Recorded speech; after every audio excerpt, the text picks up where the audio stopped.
Hello and welcome to Mindscapes, our series of conversations with men and women whose ideas, vision and philosophy define our contemporary world. My guest today is the meditation master, with a following, an influence and impact around the world. He's taught people that have ranged from the movers and shakers at the World Economic Forum in Davos, at prisons, bureaucrats, members of parliament, schools, colleges, and a large community. I'm delighted to welcome Acharya Satyanarayan Goenka. You are a meditation teacher, and there are so many different forms of meditation and some confusion about what meditation really is. What is meditation? The word meditation carries a meaning as if we have an object and we keep on concentrating our mind on it and get submerged in it. But this is not so. This is awareness. Awareness of the totality of the body and mind, the interaction of body and mind. One keeps on observing it, the influence of body on the mind, the influence of mind on the body, and because of one's ignorance as to what is happening at the depth of the mind, the reaction of defilement start, craving, aversion, which keeps on multiplying at the root level, and then keeps on overpowering one, and then one is helpless and performs such unwholesome actions at the vocal level, at the physical level, for which one repents later. The form of meditation that you teach, Vipassana, is sort of roughly translated, I suppose, in some strands of English translation as mindfulness. Mindfulness, yes. Training in mindfulness. Right. You have also taught that this derives from the teachings of the Buddha. Yes, certainly. To what degree is this circumscribed by Buddha's other teachings and philosophies, such as the Four Noble Truths, the Eightfold Middle Path? To what degree is a commitment or an understanding of those explanations and systems important to the practice of Vipassana? This is what it is. The Four Noble Truths is being experienced. The Eightfold Noble Path is being experienced. And this is Vipassana. You experience the truth. It is not an intellectual game. It is not just a philosophy to accept it at the emotional level or devotional level or even intellectual level. One has to experience the truth. What is dukkha? What is misery? And observing the misery, one finds the cause of the misery at the experiential level. And observing that cause, one finds out the way how to come out of it. And one reaches the stage where entire misery is gone. So is there a scriptural, a textual, philosophical, intellectual, as you said, a context from which you approach these teachings? Or is it purely experiential and it doesn't need the verbalization, the concretization in concepts and thought? Quite. Nothing to do with concepts, nothing to do with thoughts, nothing to do with imagination. The reality as it is. And this is explained in the words of Buddha himself. Again and again, he has been emphasizing on these two words, jhana, passa. Passa means experience. Passa means to see also, to observe also. But actually, where the technique is concerned, it means to feel, to experience. And jhana, you get your knowledge with your own experience. Not a book knowledge, not something that you know by discussions or by intellectualization, but real experience. You'd mentioned that sometimes if we are not mindful because of defilements, we could do actions we repent later. Right. Is there a moral framework that circumscribes Vipassana? Right. The base of Vipassana is the Eightfold Noble Path, which is divided in three sections: Shila, morality; Samadhi, mastery over the mind; and Panya, wisdom. You purify your mind, the totality of the mind, not just the surface of the mind, by developing your own wisdom. So all these three are there, and the base is morality, certainly. Without this, other two steps cannot be taken. So do you then sort of require of your students that they follow these moral structures, frameworks, guidelines in order to be more effective practitioners? That is true. That is true, because that is the foundation of the entire technique of Vipassana. If the foundation goes weak, the entire structure of meditation will collapse. One does not get any benefit. So when people come, they take 5 precepts, at least for those 10 days when they are practicing it. They are supposed not to break any one of these 5 precepts. After that, they are their own masters. If they find that it's very good, that I must observe these precepts for the whole life, wonderful, and many people start observing. Otherwise, if not 5, maybe 4, maybe 3, but they start observing. Without that, the samadhi, concentration of mind in a right way, is not possible. And unless there is a samadhi, samyak samadhi, samma samadhi, you can't have wisdom, you can't have pragya, you can't have panya. So all these, Shila is for samadhi, samadhi is for pragya, and pragya is for liberation. So you've used the word a number of times, wisdom. So Vipassana assumes that the wisdom is inherent, is already there, and somehow there are defilements which need to be removed or handled or disappear, and natural, spontaneous wisdom will emerge. Right. Normally, the so-called surface of the mind, which is a very small part of the mind, and Buddha used the word paritta, that means parimita, a very small part of the mind. And one keeps on working at this level only, where the intellect works. But the bigger part of the mind constantly is a prisoner of its own habit pattern. And the habit pattern of that part of the mind is that the root level is constantly reacting to the sensations on the body. If one feels a pleasant sensation, one immediately reacts with craving. Unpleasant sensation immediately reacts with aversion. And they are all the time, day and night, pleasant, unpleasant, sometimes neutral sensations are there throughout the body. And the habit pattern of the mind at the root level has become such that it keeps on reacting. Now this technique takes one to go to that depth and feel the body sensations and feel how the mind is reacting. And one starts changing the habit pattern by understanding that the entire physical structure, the entire mental structure, the combination of the two, look, it is constantly changing. All the time in a flux, in a flow. Again, not an intellectual game. One feels arising, passing, with great rapidity. Oh, something which is so ephemeral, however pleasant it may be, there is no meaning, no purpose of reacting with craving or generating any kind of attachment to it. Similarly, unpleasant sensation comes. It is also arising, passing. There is no meaning, no purpose of generating aversion towards it. It is passing away. So given this sort of intimate relationship between mind and body, modern research is looking at the biochemistry of the brain, and a lot of work is being done on using chemicals to deal with mental illness, to deal with depression, to deal with schizophrenia, what have you.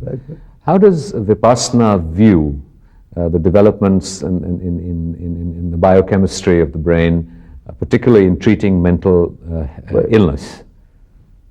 With my study of Buddha's practical teaching of Vipassana and Buddha's teaching in his own words in the Pali language, I found that he was not a founder of any religion, no religion. To me, he was a super scientist. He discovered certain things which were already there, but he discovered. One important thing that he found out was that the apparent level it looks that one is reacting to the sensual objects.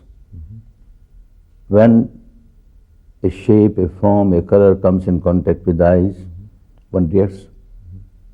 If one likes it, then reacts with craving. If dislikes, reacts with aversion. Similarly, sound for the ear, smell for the nose, taste for the tongue, touch for the body, and a thought for the mind. When they come in contact, you react. This was the belief even before Buddha. This is belief even after Buddha in India. What he discovered was, you are not reacting to these sensual objects. The sensual objects coming in contact with your sense doors and your reaction, there is a missing link. And that missing link is a sensation on the body. As soon as something comes in contact, there is a sensation in the body which is natural. And then another part of the mind recognizes it, watch, and gives valuation. Oh, good, bad. Word has come. What word? Word of abuse. Word of praise. Word of abuse. Oh, very bad. Word of praise. Oh, wonderful. And this very neutral sensation changes. When one says, wonderful, very good, it changes into pleasant sensation. Oh, very bad, unpleasant sensation. And then one starts reacting. Although it all happens so quickly that one always remains apparent truth. Oh, I am reacting to the words, I am reacting to the shape, to the form. When you go to the depth, it becomes so clear, Buddha's words become so clear, you are reacting to the body sensations. Now these body sensations, you talked about biochemicals. He used the word ashrava. Ashrava means a flow. With the stream of the blood, a biochemical starts flowing. As soon as one generates anger, a particular biochemical starts flowing, which is very unpleasant. And because it is very unpleasant, one again reacts with anger. One reacts with anger, and this ashrava becomes stronger, and a vicious circle starts. The same thing with all the defilements of the mind. Passion, a particular type biochemical will start. Fear, a particular type. Depression, a particular type. Ego, a particular type. Every defilement of the mind generates the secretion of a particular biochemical which starts flowing with the stream of the blood, and one, without knowing what's happening, one keeps on reacting to it, and one keeps on multiplying the defilement. You have been at pains to emphasize that the practice of vipassana is essentially secular and can coexist with no matter what one's faith or practice or religion is. And yet this does derive from the teachings of the Buddha. Yeah. The teachings of the Buddha made some assumptions about the fact of reincarnation, of aspects of subtle mind. There were some sort of essentially Buddhist concepts. How does this translate into a secular vocabulary? One thing let me tell you. Buddha never taught Buddhism. Buddha never made a single person a Buddhist. Entire words of Buddha, which are contained in about 15,000 pages, and then the commentaries and sub-commentaries, total about 55,000 pages, large literature, and we have put everything in the CD-ROM, and there is a research program in it. Nowhere the word Buddha is available there. Whatever it teaches, it says Dhamma, that is Dharma, that is law, that is truth, law of nature, universal law of nature. And those who follow, he never tells them Buddha. He says Dhammiko, Dharmik, Dhammatto, Dharmist. These are the words he is using. And we are making research, and we have found till about 500 years, this word Buddhism or Buddhist, Bodh Dharma or Bodh or Bodh Darshan was never used. I don't know when it started. And I feel when this word started, maybe innocently or maybe with some bad intention, I cannot say. When this word started being used for the teaching of Buddha, or for the followers of Buddha, I feel it was a degradation of Buddha's teaching. Because then it becomes a sect. The moment you say Buddhism, it becomes a sect. The moment you say Buddhist, it becomes a sectarian. He never used those words. And in his teaching, I find, he was so very much against this caste system. One is not high or low because of one takes birth from this mother or that mother. Exactly in the same way, he was against all sorts of sectarianism. One is not high or low because of this sect or that sect, only because of karma. What one's action is. If action is good, one is a higher person. Action is bad, one is a lower person. His teaching is so clear and so universal, so non-sectarian. Is there any space in Vipassana or alongside it for prayer, for ritual, for the practices of of different faiths and religions, you normally associate spirituality with at least the notion of prayer. It is not a religion at all. In Buddha's teaching, nowhere we find a trace of prayer. No prayer. You have to work out your own salvation. Somebody can just show you the path. Buddha says, I can only show the path. The Buddha only shows the path, entire journey one has to make oneself. So what is the role of the teacher, of the guru? Just to show the path. One who has walked on the path, has experience on the path, will say, well, look, step by step, you have to walk on the path like this, that's all. Unless somebody walks on the path, one cannot reach the goal. Every step that one takes makes this person nearer to the goal. Every step takes him nearer to the goal. But every step one has to take oneself. Is the relationship of the guru in Vipassana as intense as we have traditionally learned it is, shall we say, or it has been practiced in Hinduism, where in fact when you take on a guru, there is you surrender your karma, and that becomes a sort of a very intense surrender. Does one still keep one's analytical, critical faculties alive in looking at the guru? Nothing at all. There is no gurudom involved. No gurudom. The words of Buddha are so clear. Tume hi kichang atapang akkha taro tathagata. You have to work out your own salvation. Buddha will only show the path. So the same role is played by the teacher. He shows the path. A teacher cannot liberate somebody. So what are the qualities of the perfect teacher? Well, when I was made a teacher, then my teacher examined me and he found out something good in me, then that's why he made me a teacher. What I do, first thing, one must be quite perfect in the technique so that no deviation is made. One shows the right path, one important thing. Second important thing, one should have experienced that oneself, at least to a certain extent, up to which one can guide others. Third important thing, one must have developed a lot of love, compassion, goodwill, selfless service. If these qualities are not there, we can't train somebody to be a teacher. And another important thing, because the work is now taken up by the householders, and householder, if he teaches, he will start spreading the palm, asking some money, which is totally prohibited. So every teacher, everyone whom we train as a teacher must have a means of livelihood, another means of livelihood. And this he must give free service. These are the four qualities on the basis of which we train people to become teachers. Do you feel in your striving, it was what, more than 30 years ago, in the late 60s, that this was a practice that came to you, and you started teaching in India. Do you experience any imperfections yourself, any striving yourself? I don't think. It was so easy. When I came, of course, there was a doubt in my mind, because these are residential courses. Who will arrange a 10-day course for me? Well, we should just explain to our viewers that what you really organize for people who start the practice of Vipassana is a residential 10-day course where they come in and they sort of, as it's a residential course, they're not in touch with the outside world, and they give up the use of any drugs and at least put aside any traditional practices that they have for that period. Quite. So when people come like this, there must be some management to look after them. Even some money is needed to start the work. I don't know how it happened, but within a month, when I came from Burma, within a month a course was held. And once one course was held, those who got benefited, they couldn't resist. Please give one more course. My father will come, my mother will come, my son will come, my brother will come, my friend will come. And like this, it started rolling. I had no difficulty.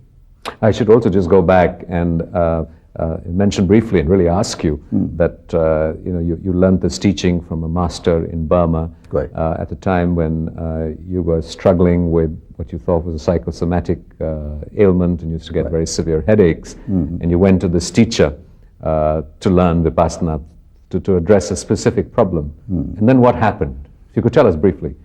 He totally refused me. He said, don't come to me. if you want to get your migraine treated, better go to some doctors. You are devaluing the teaching which is so high, spiritual teaching, and you want to make use of it for your physical ailment? To cure a headache. To cure headaches. Yeah. Totally out of question. And that attracted me towards this saintly person. He was a householder, he was a government officer, he was the first accountant general of independent Burma, and he knew that I am from the standard of Burma at that time, was a business magnate, industries, business, and president of the Rangoon Chamber of Commerce and Industry, and so many things, and very close to the ministers and prime ministers. One would have been very happy to have this person as a disciple. And he says, go away. I can't teach you. Whenever you want to have your mind purified, come. The gates are open. But if you come for any kind of curing the ailments, bodily, I'm not going to teach you. That attracted me. And then he explained what the teaching is. He said, you are leader of the Hindu community in Burma. Tell me, in your religion, is there any objection to Shila, that means morality? How can there be objection? Morality is accepted by every religion of the world. My religion accepts it. I will teach you morality. Then he said, how can you live a moral life unless you have control over your mind? Samadhi. Oh, Samadhi is wonderful. In our scriptures we keep on reading that Muni and that Rishi went and had Samadhi and all that. If you teach me Samadhi, sir, I have got no objection. Samadhi alone will not help. It will just control your mind, purify the mind, just at the surface level. At the deep level, the behavior pattern remains the same. You keep on generating defilement after defilement. For that I teach you Panya, in Pali called Panya. In Sanskrit we say Pragya. And that will help you to purify the mind at the deepest level. Any objection to Pragya? Pragya. I have been teaching Gita to my people. Sit Pragya, Shaka, Bhasha, what is Tit Pragya and all that. Somebody teaches me Pragya. No objection. That's all. Sila, Samadhi, Panya, nothing else. Still I had hesitation.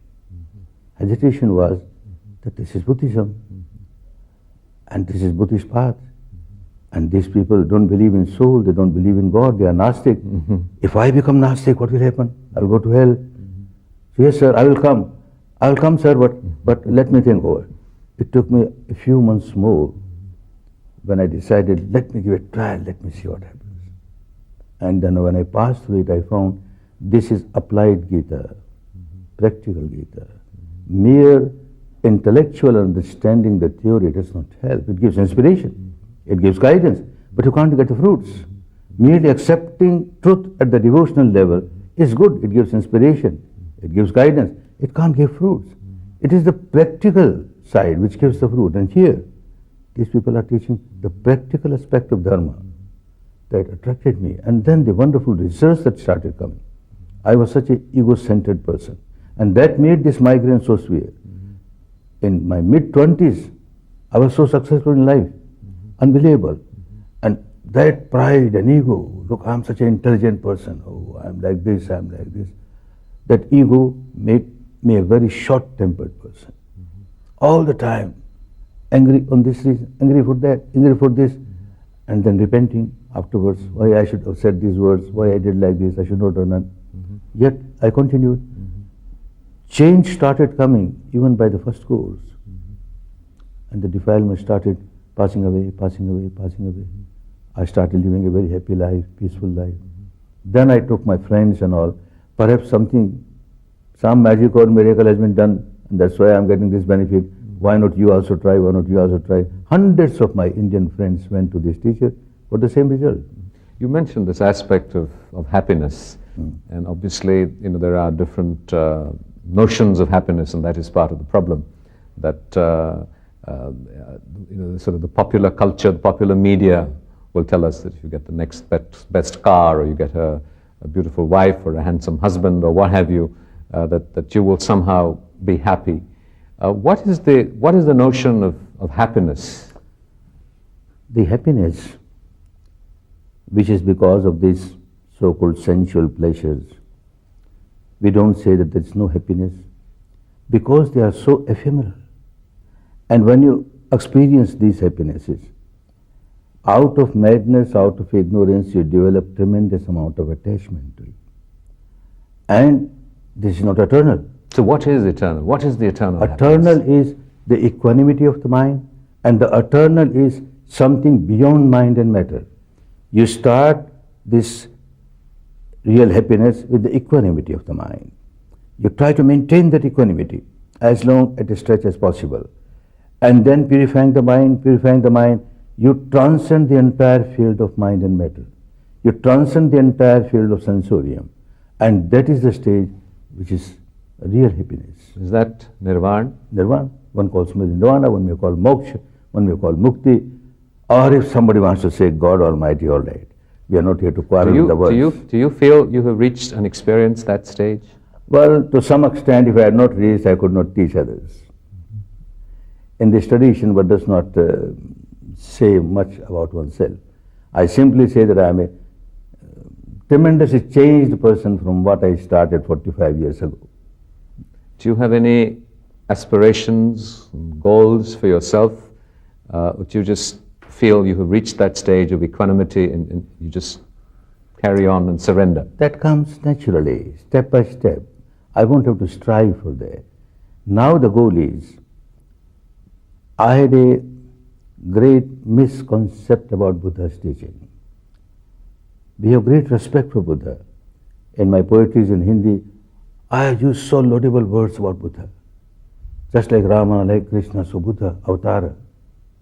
But his teaching, oh no good. Teaching is not good. This is Bauddha Dharma. This is Bauddha Dharma. I was trained that way. And when I pass through all this, there is nothing which I can find in any way wrong. It is pure Dharma, nothing else. Sila, Samadhi, Pragya, what's wrong in it? Maitri, Karuna, what's wrong in it? Then I studied the words of Buddha, the Tipitaka, in Pali language, the original. So your goal is to redress that misunderstanding. Exactly. Then I studied our Puranas, our scriptures here, and I found last 1,500 years, so many things are said about Buddha's teaching which are totally wrong, baseless. So now let people know. I say sometimes that a great son of our country was banished. Now let us call him back. He got glory everywhere in the world, but we missed his teaching. Now let us make use of him and his teaching, especially today when the country needs so much of division because of casteism, because of communalism, sectarianism. So very much unhappiness there is in the country. If this comes up, all these difficulties will go. Acharya Goenka, thank you very much. This has been a great blessing. We have.